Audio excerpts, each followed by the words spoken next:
शिक्षा मंत्री ने कहा कि शिक्षकों की सभी वाजिब मांगे पूरी होगी। और चौथे चरण में जो है आपको शिक्षक भर्ती में विज्ञापन 10 दिनों में आने की संभावना है। शिक्षा मंत्री सुनील कुमार ने ये जानकारी दी। शिक्षकों को सभी वाजिब मांगे पूरी होगी। तो ये सारे आपको छोटे मतलब शॉर्ट में बता दें तो हो सकता है आने वाले टाइम में आपको लगभग इतने लोगों को नियुक्ति पत्र अनुकंपा वाले जो सीएम में है उनको, और साथ ही साथ वैकेंसी जो है आपको देखने को मिलेगा, लगभग 50 से 60 हज़ार वैकेंसी देखने को मिलेगा। टीआरई पीआरटी में और जितने भी है उसमें वैकेंसी शायद इस बार कम आएगी, हालांकि आना चाहिए ज़्यादा। ये चुनावी एक मुद्दा है और कुछ नहीं। एनी हाउ आप अपने बेनिफिट के लिए सोचिए और पढ़ाई पर लगे जाइए। बस ये छोटा सा न्यूज़ था और कंटिन्यू करते हैं अपने टॉपिक पर। आई होप कि आपको इन्फॉर्मेशन मिल गया। और बीपीएससी साइट को आप खंगालते रहें, चेक करते रहे बीच बीच में कि ये क्या इन्फॉर्मेशन है, क्या चीज़ें हैं। अब सीधे टाइम ना वेस्ट करते हुए टॉपिक पर चलते हैं। आप लोगों को गवर्नर जनरल हम पढ़ा रहे थे पॉकेट जीएस का, उस थीम में से हम कंटिन्यू करेंगे। एक बार वीडियो को लाइक करके शेयर कर दीजिएगा। टेलीग्राम ग्रुप, व्हाट्सएप ग्रुप में ज्वाइन करने के लिए इसी वीडियो की डिस्क्रिप्शन में आपको लिंक मिल जाएगा, फ्री ऑफ कॉस्ट। वहाँ पर आप रिक्वेस्ट भेज सकते हैं, आपको ज्वाइन कर दिया जाएगा। जस्ट चलिए कंटिन्यू करते हैं।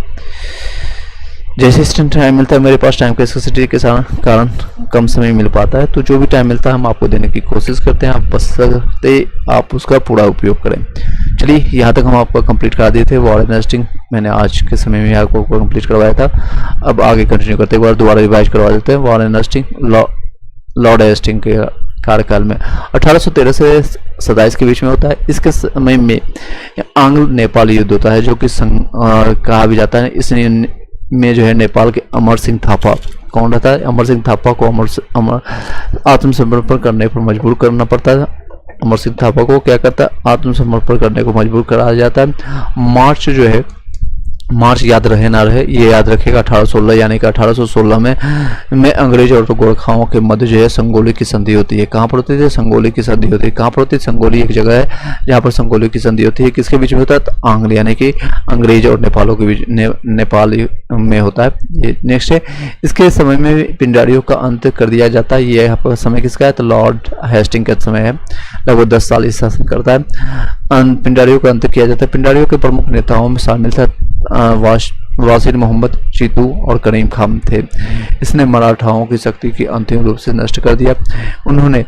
इन्होंने प्रेस पर लगे प्रतिबंधों को समाप्त करके प्रेस के मार्गदर्शन हेतु नियम बनाए। इसी की समयावधि में 1822 में टेनेसरी एक्ट और काश्तकारी अधिनियम, टेनेसरी एक्ट और काश्तकारी अधिनियम जो पारित किया गया था, लागू किया गया था। नेक्स्ट है लॉर्ड एमहर्स्टर आपका क्या आता है, 18, ये 5 साल तक रहता है, 1823 से लेकर के 28 तक, 1823 से लेकर के 28 तक। इसके समय में ही प्रथम आंग्ल बर्मा युद्ध होता है, 1824 से 26 में लड़ा जाता है। 1826 में बर्मा और अंग्रेजों के मध्य आपको यानडूब की संधि संपन्न हुई। 1824 में आपका बैरकपुर का सैन्य विद्रोह भी इसी समय होता है। तो दो चीजें मेन इंपॉर्टेंट है आपका एमहर्स्टर में, आपका याद रखिएगा। लॉर्ड एमहर्स्टर खुद को लॉर्ड कहता है, लेकिन लॉर्ड कुछ है नहीं ये लोग। तो आपको 1823 से 28 के बीच में, इसके शासनकाल में जो आंग्ल बर्मा युद्ध होता है, आंग्ल बर्मा जो युद्ध होता है, अभी जो बर्मान म्यांमार कहा जाता है, ये इंडिया का ही अखंड इंडिया का पार्ट हुआ करता था। और चंद्रगुप्त मौर्य अशोक यहाँ तक हमारी शासन हुआ करती थी। चलिए 1826 में जो बर्मा और अंग्रेजों के मध्य जो है यानडूब की संधि होता है। कहाँ पर यानडूब की संधि होती है, यानडूब में जाकर साइन करते हैं। 1824 में बैरकपुर के सैन्य अभ्यास भी, ये 3 चीजें घटना करती है। नेक्स्ट है बेंटिंग, लॉर्ड विलियम बेंटिंग 1828 से 35। इसके शासनकाल में बहुत इंपॉर्टेंट काम होता है, जिसे आपका ठगी प्रथा या सती प्रथा, राजा राम मोहन राय, आपका अकबर द्वितीय, ये सारी घटनाएं, चार्टर एक्ट, गवर्नर जनरल, ये सारी चीजें सबसे बढ़िया इसमें काम होता है। चलिए देखते हैं। 1803 में विलियम बेंटिंग मद्रास का गवर्नर था। मद्रास मात्र एक चेन्नई जो कि वर्तमान में अभी है, वहाँ का एक गवर्नर रहता है। इसी समय में जो 1806 में माथे पर जाति चिन्ह ना लगाने, कानों में बालियां नहीं पड़ने देने पर बेल्लोर के सैनिकों ने विद्रोह कर दिया था। कई लोग हैं जो कि अपनी धर्म संस्था को मानने के लिए, तो बेल्लोर में माथे पर तिलक लगाने, माथे पर जो आपका जातीय चिन्ह यानी तिलक न लगाने, कानों में बालियां नहीं पड़ने वाले पर बेल्लोर में जो है सैनिकों ने विद्रोह कर दिया था। 1833 में चार्टर एक्ट के माध्यम से बंगाल के गवर्नर जनरल को भारत का गवर्नर जनरल कहा जाने लगा, बना दिया गया था। कब बनाया गया था? 1833 में। चार्टर एक्ट के माध्यम से बंगाल के गवर्नर जनरल को आपको भारत का गवर्नर जनरल कहने लगा, भारत का, क्योंकि भारत पूरे इंडिया को लीड करने की कोशिश कर रहे थे। इसी समय इसी तरह जो है भारत का प्रथम गवर्नर जनरल बन गया था, वो है लॉर्ड विलियम बेंटिंक। क्वेश्चन भी इस तरह से आता है, भारत के प्रथम गवर्नर जनरल कौन है? भारत के प्रथम governor general Lord William Bentinck है। कौन है? तो लॉर्ड विलियम बेंटिक है। याद रखिए, दोबारा बता रहा हूँ, प्रथम गवर्नर जनरल बन जाते हैं कौन है? तो लॉर्ड विलियम बेंटिक। बहुत इंपॉर्टेंट क्वेश्चन है। राजा राम मोहन राय, ट्रिपल आर याद रखिएगा, ट्रिपल आर मूवी नहीं बल्कि राजा राम मोहन राय है के सहयोग से विलियम बेंटिक ने 1829, ये ईस्वी भी पूछा जाता है कई बार रेलवे में, एसएससी में पूछा गया, तो 1829 में सती प्रथा को समाप्त करके इसके विरुद्ध जो कानून बनाया। इस कानून का धारा जो है 17 यानी 17 के द्वारा विधवाओं की सती प्रथा को अवैध घोषित कर दिया गया था, जो कि एक अच्छी बात है। कई प्रथाएं कई जो है अभी भी चलती है, जो कि कुप्रथाएं कर सकते हैं, अंधभक्त कर सकते हैं, जो कि अच्छी नहीं होती। चलिए नेक्स्ट है, अकबर एवं मराठा पेशवाओं द्वारा सती प्रथा पर रोक लगाने पर का प्रयास किया था। अकबर जो है मराठा पेशवाओं को उसको रोक लगाने की कोशिश किया था, लेकिन इस पर बेंटिक ने उसको कंप्लीट कर दिया था, जो कि अच्छा काम था। बेंटिक ने कर्नल सलीम मन की मदद से 1830 में तक ठगी प्रथा को समाप्त कर दिया था। किसके? कर्नल सलीम ने इसमें हेल्प किया था, और सती प्रथा में राजा राम मोहन राय ने हेल्प किया था। ठगी देवी काली की पूजा करते थे, ये जो है ठगी जो आपका जो है ठगी देवी काली की पूजा करते थे। 1835 में बेंटिक द्वारा कलकत्ता में कलकत्ता मेडिकल कॉलेज की स्थापना स्थापित किया गया था। तो कलकत्ता में मेडिकल कॉलेज की स्थापना किसके समय में हुआ था? तो लॉर्ड विलियम बेंटिक के समय में हुआ था। कब हुआ था? 1835 में। तो क्वेश्चन इसी तरह से आता है। नेक्स्ट है, इसी समय अवधि में यानी समय अवधि में इसी पीरियड में मैकाले की अनुशंसा, यानी मैकाले जो अंग्रेजी को प्रोत्साहित करने वाला आया था, मैकाले की अनुशंसा पर अंग्रेजी की शिक्षा को माध्यम बनाया गया। मैकाले द्वारा कानून का वर्गीकरण भी किया गया था।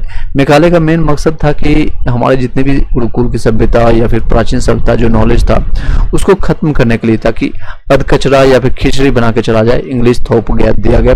लैंग्वेज जो सीखने में आप पूरा जीवन यापन करते हैं, उससे बेहतर आप अपने सब्जेक्ट में, अपने विषय में, अपने लैंग्वेज में सीखने की कोशिश करें। चाइना आज मैंडेटरी लैंग्वेज को फॉलो करते हुए, अपने ही लैंग्वेज को फॉलो करते हुए, जापान अपने ही लैंग्वेज को फॉलो करते हुए आज कहीं आगे बढ़ चुका है इंडिया से। आप अपने लैंग्वेज पर उतना, कई लोग अभी इंग्लिश भोजपुरी ये सब छोड़ करके क्या सीखते हैं? वेस्टर्न कल्चर सीखने की कोशिश करते हैं, जो कि सदासद गलत है। आप अपने किसी को फॉलो मत कीजिए, कोई आपको फॉलो करे, दैट्स अ गुड थिंग्स। कई फ्रांसीसी या फिर रशियन देखते होंगे आजकल, राधे राधे करते रहते हैं, वो अपने इंडियन कल्चर को फॉलो करते हैं, वो हमारे कल्चर को अडॉप्ट कर रहे हैं। कई ऐसे पद्धति हैं जो कि गौतम बुद्ध का, महावीर का, जैन के, जो कि अदर देश फॉलो करते हैं, बट हम वेस्टर्न कल्चर को फॉलो करते हैं। ब्रांड को वैल्यू देते हैं, लिवाइस का जीन्स होना चाहिए, तो ब्रांडेड शू होना चाहिए, पूमा का, ये फंदेवानंद। तो ये चीज़ें आप अडॉप्ट मत कीजिए, सिंपल रहिए, अपने खर्चे कम से कम रखिए। आपके 5 से 10-20 हज़ार में भी इतना अच्छे लाइफ जी सकते हैं, जो लोग 10 लाख 20 लाख कमाता है उससे कंपेरिजन टू आप अच्छे लाइफ जी सकते हैं। बस अपने मानसिक जो है विकार है, मानसिक जो खर्चा है वो हटा दीजिएगा तो काफी अच्छा है। चलिए अब बात टॉपिक पर करते हैं। बेंटिक ने 1831 में मैसूर और 1834 में कुर्ग और मध्य कचेर को हड़प लिया था। किसने? बेंटिक ने 1831 में मैसूर को, यानी जो कि वर्तमान में चेन्नई को, उसको हड़प लिया था, और 1834 में कुर्ग और मध्य कचेर को हड़प लिया था। इसने भारतीयों की उत्तरदायी पदों पर भी नियुक्ति किया था, इसके द्वारा शिशु बालिका की हत्या पर भी प्रतिबंध लगाया था, जो कि ये सारे काम अच्छे थे, बिल्कुल नो डाउट अच्छे हैं। नेक्स्ट है और इम्पोर्टेंट है रहता है, इसमें कुछ इंपॉर्टेंट काम होता है। चार्ल्स मेटकॉफ का शासनकाल है 35 से 36, मात्र 1 साल रहता है। इसके इंपॉर्टेंट काम क्या है? तो अपने 1 वर्ष के कार्यकाल में यानी टाइम पीरियड में चार्ल्स ने प्रेस पर प्रतिबंध लगाया था। प्रतिबंध जो है नियंत्रण जो है प्रेस पर से नियंत्रण हटाया। इसी कारण इसको भारतीय प्रेस का मुक्तिदाता कहा जाता है, यानी कि प्रेस पर जो प्रतिबंध लगा हुआ था या फिर जो भी कह सकते हैं उसको हटा दिया था, इसने नियंत्रण हटाया था, इसलिए इसको कहते हैं प्रेस या भारतीय प्रेस का मुक्तिदाता किसको कहते हैं? तो क्वेश्चन आता है तो चार्ल्स मेटकॉफ को। चार्ल्स मेटकॉफ मेटा खा करके मोटा कॉफी भी करके उसने जो है कॉफी, इस पर आप कह सकते हैं मेटा कॉफी का करके प्रेस मुक्ति का दादा कहते हैं। 1 मिनट,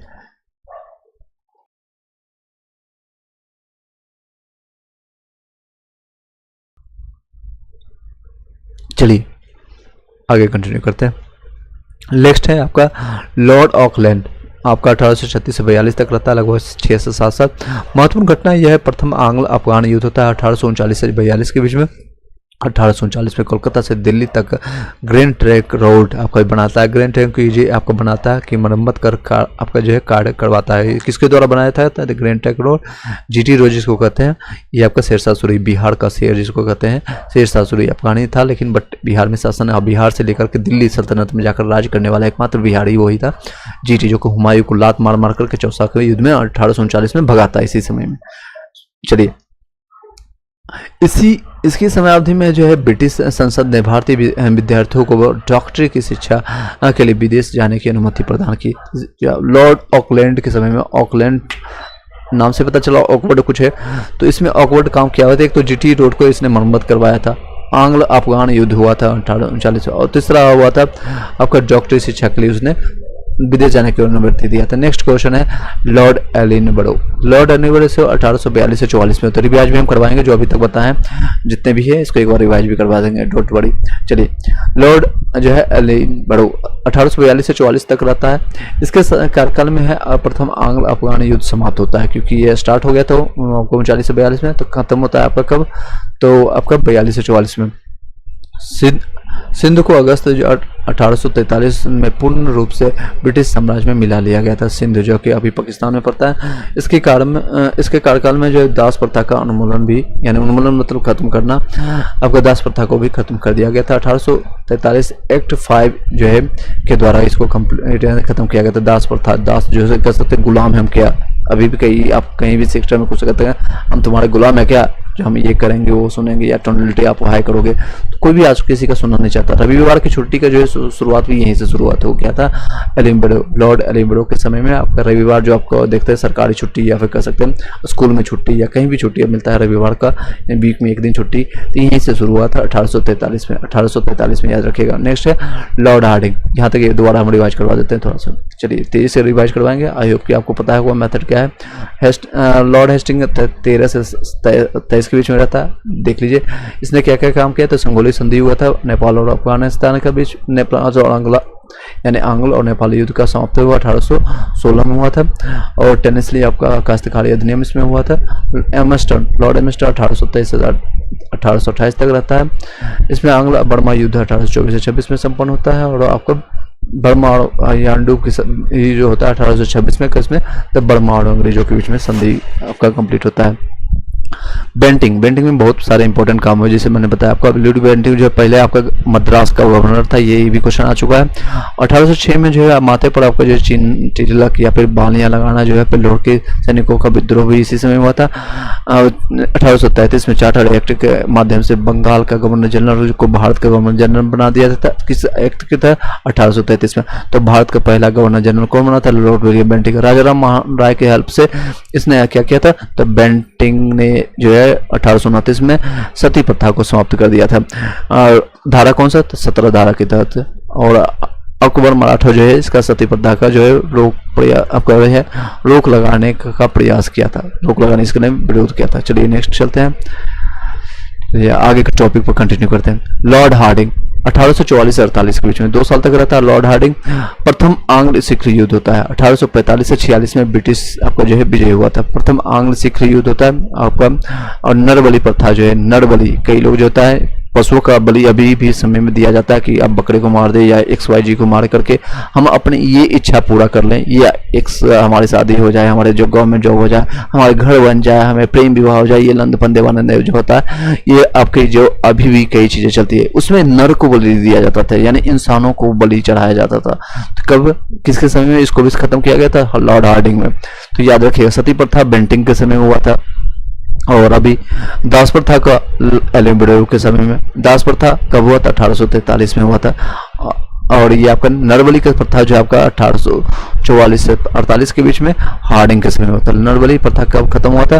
तो हार्डिंग के समय में। नेक्स्ट है डलहौजी, ये बहुत इंपॉर्टेंट है, इससे क्वेश्चन आता ही आता है। द्वितीय आंग्ल सिख युद्ध होता है 1848 से 49 के बीच में। महारानी विक्टोरिया के जगत प्रसिद्ध सिख राज्य का प्रसिद्ध हीरा को इन्हें भेज दिया गया था। महारानी विक्टोरिया को जो है जगत प्रसिद्ध जो है सिख राज्य का जो रंजीत सिंह के पास था। कोहिनूर हीरा जो है भेज दिया 1849 में। पंजाब का ब्रिटिश शासन में विलय कर दिया गया था। 1852 में लोअर बर्मा और पीगू को अंग्रेजी राज्य में शामिल कर लिया गया। डलहौजी द्वारा 1850 में सिक्किम पर अधिकार कर अंग्रेजी राज्य में शामिल किया गया। इमाम कमीशन की स्थापना 1852 में डलहौजी द्वारा की गई। इसका देश भूमि कर आपका जो है भूमि कर रहित जमीगड़ी का पता करके उन्हें छीनना था। डलहौजी ने व्युत्पन्न सिद्धांत यानी डॉक्ट्रिन ऑफ लैप्स दिया था। इस नीति के अंतर्गत अंग्रेजी साम्राज्य में राज्य विलय किए गए थे। जो सर्वप्रथम सतारा जो आपका सबसे पहले कौन है, डॉक्ट्रिन ऑफ यानी व्युत्पन्न कर जो सिद्धांत में सबसे पहले क्वेश्चन इस तरह से घुमा के पूछता है कि बताइए आपका डलहौजी के शासन काल में यानी कि जो व्युत्पन्न सिद्धांत हिंदी में कह सकते हैं विफगत सिद्धांत या डॉक्ट्रिन ऑफ लैप्स में पहला कौन ऐसा राज्य है, कौन ऐसा शहर है जो कि स्वीकार किया था, तो वह सतारा 1848 में।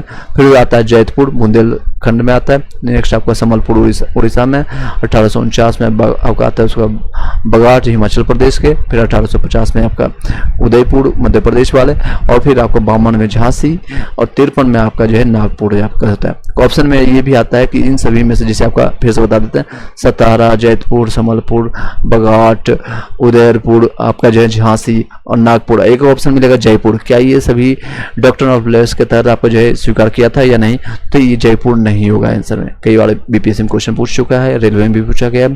चलिए, क्योंकि इसलिए मैंने आपको बताया प्रीवियस ईयर क्वेश्चन पेपर जरूर देखिए। मैं आपको सारा चीज में प्लेलिस्ट आपको दिखा देता हूँ।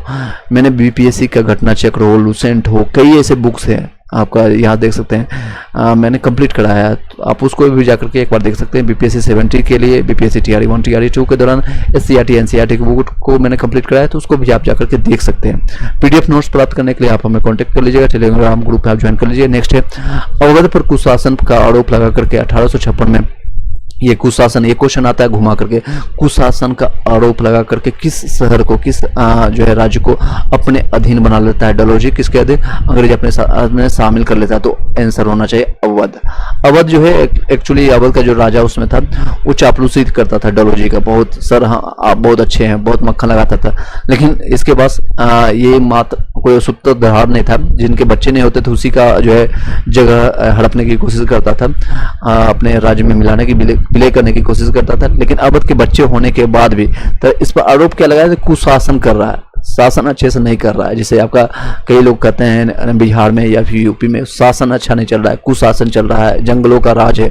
आरजेडी के समय में कहा जाता था 2005 से पहले बिहार में कि जंगल राज है, कुशासन का राज है। सुशासन बाबू कौन है आप लोग पता है, कुर्सी कुमार कौन है आप लोग को पता, बड़ी बात ही पता। चलिए, इस दौरान जो है अवध का नवाब जो है वाजिद अली शाह का था। कौन है इस दौरान जो अभी, उस दौरान कौन था, यही नवाब था वाजिद अली शाह। इसका खूब चापलूसी करता था डलहौजी, लेकिन पीछे से चूड़ा भोंक दिया, अंग्रेजों का काम है पीछे से चूड़ा भोंक दिया। चलिए नेक्स्ट है, इसने तोप खाने के मुख्यालय को कलकत्ता से मेरठ आपका जो है 1856 में स्थानांतरित किया और शिमला में सेना का मुख्यालय स्थापित किया। सेना में जो है मुख्यालय कहाँ था, शिमला में किया स्थापित, सेना का मुख्यालय शिमला में किया।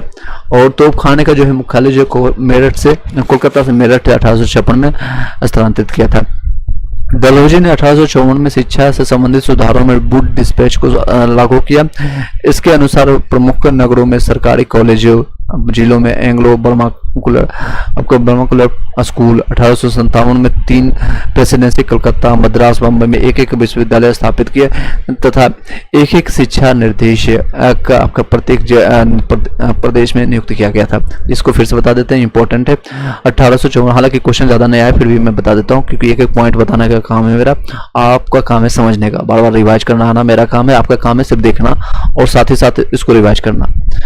डलहौजी ने 1854 की शिक्षा में जो है संबंधित सुधार में वुड डिस्पैच का लागू किया था। तो वुड डिस्पैच क्वेश्चन इस तरह से आता है, वुड डिस्पैच को किसने के समय में लागू किया गया था, डलहौजी के शासन में। इसके अनुसार जो है प्रमुख नगरों में सरकारी कॉलेज और जिलों में एंग्लो बर्माकुलर स्कूल। 1857 में 3 प्रेसिडेंसी, जिसे कलकत्ता, मद्रास और मुंबई में एक विश्वविद्यालय स्थापित किए गए। एक शिक्षा निर्देशक प्रत्येक आपको जो है प्रदेश में नियुक्त किया गया। लॉर्ड डलहौजी को भारत में रेलवे का जनक माना जाता है। रेलवे का जो है पहली बार यूज करते हैं रेलवे के जनक किसको कहते हैं? लॉर्ड डलहौजी। रेलवे के जनक लॉर्ड डलहौजी। इसके कार्यकाल में जो है भारत में, आप लोग भी साथ साथ मन ही मन बोलिए, आप अगर आप सो करके लेट करके कहीं भी देख रहे हैं तो आप अपने आंखें खोल करके मतलब आंखें खोल या बंद करके जैसे भी आप कर सकते हैं, आप बोलिए रेलवे का जनक कौन है? तो लॉर्ड डलहौजी है। इसके कार्यकाल में जो है भारत में पहली बार 16 अप्रैल, डेट याद रखिएगा, 16 अप्रैल 1853 में और 16 अप्रैल 1853 में बम्बई से थाने कितना किलोमीटर? तो ऑप्शन में आता है 34, 32, 36, तो 34 किलोमीटर प्रथम रेलवे चलाई गई थी। तो कहाँ से? बम्बई से ठाणे आप कह सकते हैं, या थाने कहते हैं इसको। 34 किलोमीटर या 16 अप्रैल 1853 में होता है। नया पोस्ट ऑफिस जो है एक्ट आपका 1854 में पारित किया गया था। भारत में पहली डाक टिकट भी प्रचलन किया था। तो देख सकते हैं भारत में जो है पहली बार डाक टिकट भी इसी समय में आया। रेलवे का जनक भी इसी को कहते हैं। और क्या क्या चीजें हैं?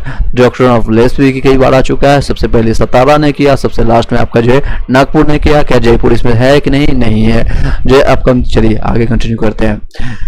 रिवीजन भी हम साथ ही साथ करवा रहे हैं। कैसा लग रहा है आप लोग बताइएगा कमेंट बॉक्स में, क्या ये मेथड सही है या नहीं है। आप लोग जो भी अपना फीडबैक डाल सकते हैं। उन्होंने भारत में प्रथम बार जो है सार्वजनिक आपका निर्माण विभाग पृथक रूप से स्थापित किया था। इन्होंने भारत में प्रथम बार सार्वजनिक आपका निर्माण विभाग भी पृथक करवाया था। चलिए नेक्स्ट है आपका टॉपिक।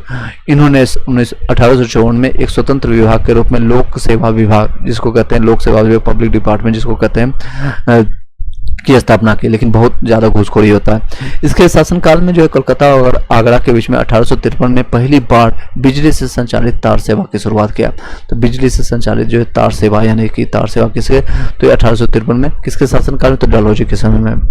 शिमला को ग्रीष्मकालीन राजधानी लॉर्ड डलहौजी ने बनाया। तो क्वेश्चन आता है इस तरह से घुमा करके कि किसके शासनकाल में जो है शिमला को ग्रीष्मकालीन राजधानी बनाया गया था?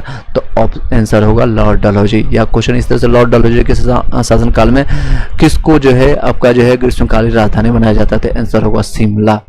इसी के कार्यकाल में 1853 के चार्टर एक्ट के द्वारा कंपनी के संचालक मंडल ने से कंपनी के प्रशासनिक अधिकारी की नियुक्ति का अधिकार वापस लिया। 1853 में ही अधिकारियों की नियुक्ति हेतु प्रतियोगिता परीक्षा की व्यवस्था की गई, जिसे हेतु उम्र सीमा जो है 18 से 23 रखी गई। जो प्रतियोगिता परीक्षा को जो है सीमा 18 से 23 रखी गई। जो पहला नोट करने वाली बात है, इंपॉर्टेंट पॉइंट है, बीवीआई सत्येंद्रनाथ टैगोर प्रथम भारतीय थे जिन्होंने 1863 में ब्रिटेन में संपन्न हुए सिविल सेवा परीक्षा, यानी कि ब्रिटेन में जाकर के, लंदन में जाकर के सिविल सेवा जो आईएएस अभी वर्तमान में जानते हैं, वो आईसीएस उसमें कहते थे, इंडियन सिविल सर्विसेज। तो जो सिविल सेवा जो है परीक्षा सफलतापूर्वक उसने सफलता प्राप्त किया था, सक्सेस उसने प्राप्त किया था। तो कौन है? सत्येंद्रनाथ टैगोर। सत्येंद्रनाथ टैगोर, रविन्द्रनाथ टैगोर से इनका रिलेशन है, रिलेटिव है। नेक्स्ट है 1922 में कलकत्ता में भारत और लंदन दोनों स्थानों पर एक साथ सिविल सेवा परीक्षा का आयोजन किया जाने लगा। तो 1922 से स्टार्ट हुआ। तो लगभग देख सकते हैं 62 में स्टार्ट हुआ, पहला भारतीय कोई बना था। लगभग ऑलमोस्ट 40 साल के बाद, 60 साल के बाद तो इंडिया में भी स्टार्ट हुआ था। लोग एग्जाम देने के लिए जाते थे। सुभाष चंद्र बोस में भी पास किए थे। नेक्स्ट है डलहौजी द्वारा जो है नरबली प्रथा को रोकने का भी प्रयास किया गया था। नरबली प्रथा को इसने कोशिश किया था। नेक्स्ट है कैनिन। कैनिन बहुत अच्छा आया था। हालांकि डलहौजी के कुकर्मों का फल जो है 1857 की क्रांति इसी समय में होता है। 1856 से 62 तक रहता है 1857 की क्रांति, जो कि प्रथम स्वतंत्रता संग्राम भी कहते हैं इसको। 1856 से याद रखिएगा आर्टिकल 56 से 62। भारत में ईस्ट इंडिया कंपनी के द्वारा नियुक्त अंतिम गवर्नर जनरल था। यह आपका अंतिम गवर्नर जनरल था क्योंकि इंडिया वालों ने कांड कर दिया था। इसको भगाने के पूरा जोर शोर से प्रयास किया गया था। ब्रिटिश सम्राट के अधीन जो है नियुक्त भारत का प्रथम आपका जो है वायसराय लॉर्ड कैनिन था। ब्रिटिश का जो है भारत का प्रथम वायसराय ये था। प्रथम गवर्नर जनरल विलियम बेंटिंग था और प्रथम वायसराय तो लॉर्ड कैनिन है। तो दोनों हम कोरिलेट करके बता रहे हैं। सबसे महत्वपूर्ण घटना जो है 1857 की इसी विद्रोह के परिणाम स्वरूप जो प्रशासनिक सुधार के अंतर्गत भारतीय शासन कंपनी के हाथों से निकल करके सीधे ब्रिटिश सरकार के नियंत्रण में ले लिया गया। व्युत्पन्न जो आपका जो डलहौजी के कुकर्मों का जो है देख सकते हैं, व्युत्पन्न सिद्धांत यानी डॉक्ट्रिन ऑफ लैप्स यानी राज विलय की नीति को अब समाप्त कर दिया गया उसके शासनकाल के बाद। इसके शासन काल में इंडियन हाई कोर्ट का एक्ट पारित किया गया। इंडियन हाई कोर्ट का एक्ट पारित हुआ। इस एक्ट के तहत जो है बम्बई, कोलकाता, मद्रास में एक एक उच्च न्यायालय की स्थापना की गई। कहाँ पर? तो बम्बई, आपका कोलकाता, मद्रास यानी कि वर्तमान में चेन्नई का एक एक आपका उच्च न्यायालय स्थापित किया गया। इसके शासनकाल में जो है हिंदू विधवा पुनर्विवाह अधिनियम 1856 में स्वतंत्र रूप से लागू हुआ। हिंदू विधवा पुनर्विवाह जो है आपका 1856 में पुनर्विवाह जो है लागू किया गया। इसके शासनकाल में जो है कार्यकाल में 1897 में महालेखा परीक्षक का पद बनाया गया था। महालेखा परीक्षक पद जो स्वतंत्रता के बाद भी नियंत्रक एवं महालेखा परीक्षक कहलाया। इसके शासन अधिनियम में 1858 में 1858 में के मुगल सम्राट के पद को समाप्त कर दिया गया था। मैकाले जो अंग्रेजी का प्रवर्तक था, जो कि ईसाई धर्म का प्रवर्तक था, प्रचारक था, के द्वारा जो है प्रारूप जन संहिता को 1858 में एक कानून बना दिया गया और सन 1859 में अपराध विधान जो है संहिता लागू किया गया था। चल नेक्स्ट है इंडियन काउंसिल एक्ट 1861 में पारित किया गया एवं पोर्टफोलियो प्रणाली लागू किया गया था। नेक्स्ट है लॉर्ड एल्गिन। लॉर्ड एल्गिन आपका 62 से 63 रहता है, 1 साल के लिए रहता है। बहावी आंदोलन जो है पटना में जो आपका स्टार्ट हुआ था विनोबा भावे के द्वारा। बहावी आंदोलन का दमन इसी ने किया था, यानी खत्म करने का काम इसी का काम है, लॉर्ड एल्गिन का काम है। 1863 में इसकी धर्मशाला जो है हिमाचल में मृत्यु हो जाती है। लॉर्ड लॉरेंस यहाँ तक किसी को डाउट है, कोई क्वेश्चन है, कोई संशय है, कब क्या है, एज लिमिट क्या है, सभी चीजें हम बताएंगे आपको। एज लिमिट वही रहेगा आपका, एज लिमिट आपका जो है वही आपका 21 से लेकर के 37 तक रहेगा जनरल का, बाकी महिलाओं के लिए 40 तक और ओबीसी वालों के लिए 40 तक और एससी के लिए एसटी वालों के लिए 42 तक रहेगा। चलिए कंटिन्यू करते हैं, सीधे समय न बर्बाद करते हुए आप लोग महत्वपूर्ण जानकारी हम दे रहे हैं, उसको आप लाभ उठाइए। लॉर्ड लॉरेंस जो है, लॉर्ड लॉरेंस होता है आपका लगभग 5 साल तक इसका शासनकाल रहता है 64 से, क्योंकि इसका मृत्यु हो जाने के बाद हिमाचल में धर्मशाला में आपका लेकिन का मृत्यु होने के बाद आता है लॉर्ड लॉरेंस। आपका 65 में जो आपका आते ही इसके शासनकाल में 65 में भूटान को द्वारा जो है ब्रिटिश साम्राज्य का आक्रमण किया गया था। अफगानिस्तान के संबंध में इन्होंने हस्तक्षेप की नीति अपनाई, जिनको शानदार निष्क्रियता के नाम से जाना जाता है। इसकी समय अवधि में उड़ीसा में सन 1866 में बुंदेलखंड और राजपूताना 1868 से 69 में भीषण अकाल पड़ा। इसके द्वारा हेनरी में कैंपबेल के नेतृत्व में एक अकाल आयोग का गठन किया गया। भारत और यूरोप के मध्य जो प्रथम समुद्री टेलीग्राफ सेवा 1865 में लॉर्ड लॉरेंस द्वारा शुरू की गई। लॉर्ड मेयो जो है आपका जो है 1869 से 72 तक रहता है, 3 साल तक। अजमेर में मेयो कॉलेज की स्थापना की। लॉर्ड मेयो के जो है सन 1872 में इसमें आया था, जो लॉर्ड मेयो द्वारा 1872 में की गई थी। इन्होंने कृषि विभाग का स्थापना 1872 में किया था। कब किया था? 1872 में किया। कब किया गया था? 1872 में किया गया था। चलिए नेक्स्ट है, एक अफगान द्वारा जो है 1872 में चाकू मार करके इसकी हत्या किया गया था। एक अफगान जो है था, अफगानी था, लगभग कोई मुस्लिम था जो कि सैनिक था, उसने चाकू मार करके हत्या किया था। एक क्वेश्चन आता है घुमा करके, एकमात्र जो है गवर्नर जनरल जिसको सैनिकों के द्वारा किसकी हत्या की गई थी, तो आपका लॉर्ड मेयो के द्वारा। लॉर्ड मेयो इसका आंसर होगा। भारत में अंग्रेजों की समय अवधि प्रथम गणना जो है आपका प्रथम जनगणना जिसको कहते हैं, यानी जनसंख्या गिनने का काम किया गया था 1872 में मेयो के काल में हुआ था। 1872 में पहली बार संपन्न हुआ था और रिपन के समय जो है नियमित हो गया था। रिपन के समय जो है आपका नियमित रूप से हो गया था। आने वाले टाइम बताएंगे उसको याद आपका। यहाँ तक किसी को डाउट है, कोई क्वेश्चन है तो आप बता सकते हैं। आप इसको रिवाइज करते रहिए, बार बार रिवाइज करते रहिए। Revision is the key of success, इसलिए मैंने थंबनेल में भी आपको लिखा है। एकमात्र आपका उपाय है वो है आपका एक ब्रूस ली का डायलॉग भी है, आपको बार बार हम मोटिवेट हम कर रहे हैं कि मुझे उस पंच से डरने लगता है। ब्रूस ली बार बार कहता है मुझे उस पंच से डरने लगता है जो कि 1000 बार या 2000, 10,000, 20,000, लाख बार अलग अलग तरीकों से ट्राई किया हो। मुझे उस पंच से डर लगता है जो कि एक ही पंच के लिए, एक ही चीजों के लिए उसने 10,000 बार ट्राई किया। तो किसी को अगर आप 10,000 घंटे दे देते हैं, चाहे जीके, जीएस, मैथ, रीजनिंग या किसी गवर्नमेंट एग्जामिनेशन को, एक ही बुक को अगर आप 5-10 बार पढ़ लेते हैं तो वो आपका अपना हो जाएगा। तो टॉपिक कोशिश कीजिए इसको बार बार रिवाइज करने की, और कोई जरिया नहीं है आपको लोग के पास। सिलेक्शंस पाने का एकमात्र जरिया, कंपटीशन आपका और बढ़ते जाएगा डे बाय डे, क्योंकि जनसंख्या बढ़ती जा रही है। लोग पास हो रहे हैं, बीएड, डीएलएड हर साल पास हो रहे हैं। देख सकते हैं स्टेट के लिए कितने लोग डिमांड कर रहे हैं, लाखों लोग डिमांड कर रहे हैं। रीजन पता है कि कई लोग जो है स्टेट पास नहीं हुए किसी कारण से, या रिसेंटली जो अभी बीएड किए हैं या अभी ग्रेजुएशन किए हैं उन लोग को मौका मिल जाएगा। पीजीडीसीए किए हैं तो उन लोग को मिल जाएगा। इसलिए आप लोग तैयारी करते रहें, तैयारी लगातार